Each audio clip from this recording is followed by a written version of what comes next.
Sarah, I feel like today's episode is going to be a riot. Rhyming slang isn't just words.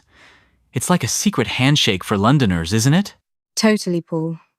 There's something playful about it, but also kind of exclusive. When you first hear it, you almost feel like you need a decoder ring just to follow the conversation. Exactly. And it's not just Cockney cabbies who use it anymore. Some of those phrases have snuck into mainstream English whether people realize it or not. That's what's wild, hearing someone say they're having a butcher's at something and realizing most folks under 30 might not even clock where that comes from. I keep wondering how rhyming slang even started. I mean, who wakes up and thinks, "Today I'll name my stairs after apples and pears"? It definitely seems random, but there's a clever side to it. Historians reckon it kicked off in 19th century East London, partly as a way to hide meaning from outsiders, maybe even the police. Kind of like a linguistic code. Makes sense? Especially in tight-knit, working-class communities where you need to keep things private. It's a bit like how kids invent their own languages, except this one stuck and evolved with the city itself. Let's break down the trick, though. Why do people say butchers for look? So, it's all about the rhyme butcher's hook. Rhymes with look, but they ditch the second word. It sounds simple, but it really messes with your head if you're not used to it. That missing piece is genius. It makes the slang even more cryptic, because you only hear half the clue. Right, and it's why a lot of people just pretend to understand. You catch butchers and nod along, hoping you'll figure it out before the next bit of slang hits. I've got to ask, do you have a favorite classic rhyme? I'm partial to apples and pears for stairs. Oh, but trouble and strife for wife is such a cheeky one. There's something so British about using a rhyme to poke fun at your other half. It's definitely got that tongue-in-cheek charm. And once you know a few, you start spotting them everywhere like dog and bone for phone. Exactly. And some of those have stuck so well that people don't even realize they're slang anymore. Switching gears a bit. Have you noticed how multicultural London English is shaking up rhyming slang? Yeah, there's a whole new wave of slang layered on top, mixing in Jamaican patois, South Asian words, and hip-hop references. It's like the old game, but with fresh rules. Sometimes you'll even hear a phrase that started as Cockney, twisted with a new cultural twist like Liam Neeson for reason. That still cracks me up. It shows how slang isn't just about words, it's social glue, and it flexes with the people who use it. Something that surprised me is how some rhyming slang has actually gone international. How did these quirky phrases end up in Australia or America? That's the magic of migration, really. British expats brought bits of their language along, and some slang just stuck, especially in places like Australia. Dead horse for sauce.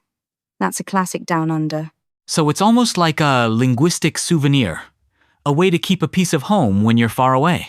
Exactly, and it's a fun way for people to bond over a shared joke, even if they're thousands of miles from East London. But there's the flip side too, so many of the older rhymes are dying out.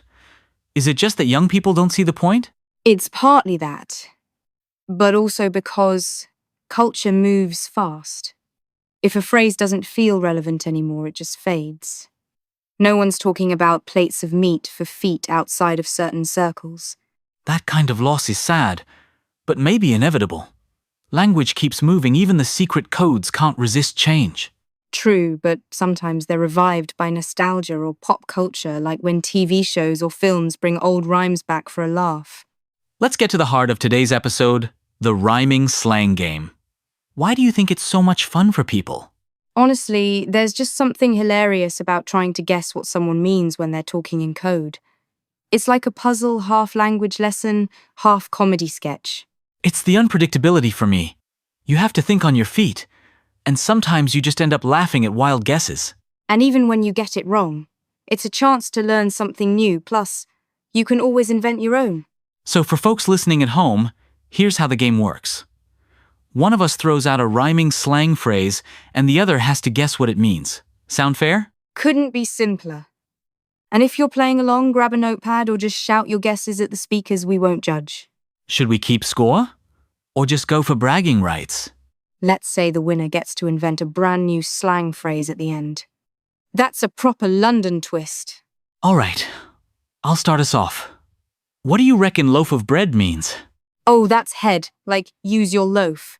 I've actually heard someone say that to their kid while crossing the street. Spot on! And it's such a gentle way of telling someone to think much nicer than just saying, use your brain. Totally. Now it's my turn. What about Ruby Murray? This one's a bit more modern. Ruby Murray is curry, right? Like, let's grab a Ruby tonight. Nailed it. I love how names sneak into the slang. It's like London's way of giving shout-outs to celebrities and singers. And it keeps the language feeling current and alive. It's not stuck in the past, it's always on the lookout for a new rhyme. Which makes me wonder, Paul, what would your new rhyming slang phrase be? Ready for the challenge at the end? All right, pressure's on. I'm thinking Beyoncé for fiancé, like, have you met my Beyoncé? Too much of a stretch? Honestly, I'd use that. It's got that pop culture zing, and it fits the London habit of borrowing from everywhere. Plus, it's catchy. That's the spirit. Maybe next year someone's actually saying it in a London pub, you never know. Exactly. Rhyming slang lives on because it never takes itself too seriously, and there's always room for one more clever phrase. So, after all that, what do you think keeps rhyming slang going? Why hasn't it disappeared completely? I think it's that mix of humor, history, and community. Speaking in code makes people feel like they're part of something bigger, even if it's just for a laugh. And there's a magic in language that keeps surprising you. Even if you don't get every joke, you're still in on the fun just by trying. Couldn't agree more. Whether you're a local or just curious, rhyming slang is an invitation to play with words, and that never goes out of style.